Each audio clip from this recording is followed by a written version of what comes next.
Damn! The Blue Devils again. Bancaro, Williams. Pretty incredible having that profession. Here's Bryson Williams. Oh, what a block! Nice. Sebron with the left hand. I'll see you in San Antonio. Yo, it's your boy Dctree, and this is Dctree-Nation, that channel on YouTube that covers hoops and heroes. And today we're talking hoops. We're talking about San Antonio Spurs, y'all. We are about a few weeks from the draft. I'm gonna pump up the content about who can we pick with that number 9 pick. It's official. We predicted it. We have number 9. And Yahoo Sports last week dropped a mock draft saying that we're going to pick up Mark Williams with the number 9 pick. And at first I was a little skeptical, but I started looking at this guy and he may be exactly what we need on the defensive end. Man, our offense usually clicks, but our defense has been lacking around the rim. He may be able to help us up with that. But before I jump too deep into it, if you like my content, please sub to the channel, hit that like button. Don't forget to hit that bell for more videos. Thank you so much for the continued support. Okay guys, I'm not going to keep you long today, but just to talk about Mark Williams and what he may bring to the Spurs if we do decide to get him at number 9. I'm not completely sold on him. I still have a few other players ahead of him, but if the Spurs do pick this guy, I wouldn't be completely disappointed, because if you look at the Spurs, we're at the bottom of the league when it comes to defensive rating. We need a defensive powerhouse, and I know what people in the comments are going to say and what people on Facebook and social media are saying, that Jakob is playing very well. He did take a leap, he is improving, but I think it's safe to say that Jakob probably has peaked in a lot of areas, man. You know, you can get smarter, you can get more aggressive, but you can't work on your athleticism, and that's what Mark Williams brings to this team. Okay, he's not as athletic as Diabate is, or maybe even Jaren Duren, but at the same time, you know, he is definitely athletic enough, man. He can get up, he can catch the lobs, he can power it down, you know, and that's pretty much where his offense ends. You know, that's one of the downsides about this player. He doesn't have the outside touch. He's not going to hit any threes at all. You know, he's definitely going to have to work with Chip over the next couple of years. But when you really think about the Spurs and where we are as a team defensively, having a center that can protect the rim is pivotal. This guy is your 2022 ACC Defensive Player of the Year for a reason. You know, averaging almost 3 blocks a game in 24 minutes of play.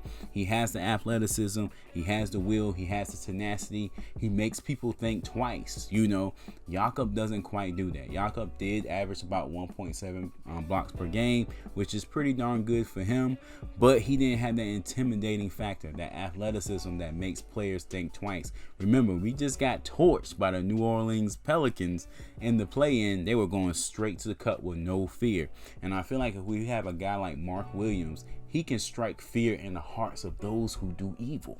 Where are you? Y'all get what I'm trying to say. He can make these guys think twice.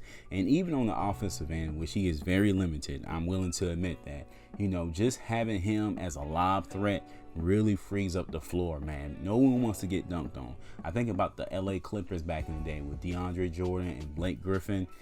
They were a powerhouse, at least a playoff team, just because these guys can catch lobs and finish.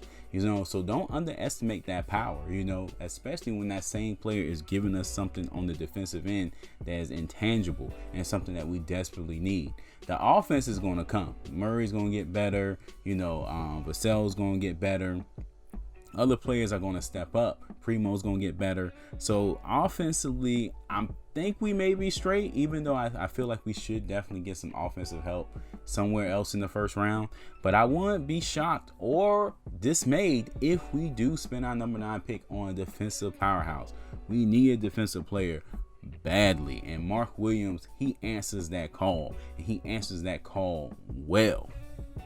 I mean, think about it. You're talking about a 7-footer, A classic 7-footer with size and strength, ability to finish around the cup, a finish around the basket. He has a little jump hook, but what he brings defensively is only going to be amplified by the Spurs defensive system. You're talking about matching him up with one of the greatest defensive minds of all time in Greg Popovich. Greg Popovich has always been a defense type coach. His offense has always been questionable. You put this guy with the Spurs, with that coaching staff, and I'm telling you, they're going to do numbers. They're going to do really good numbers, man.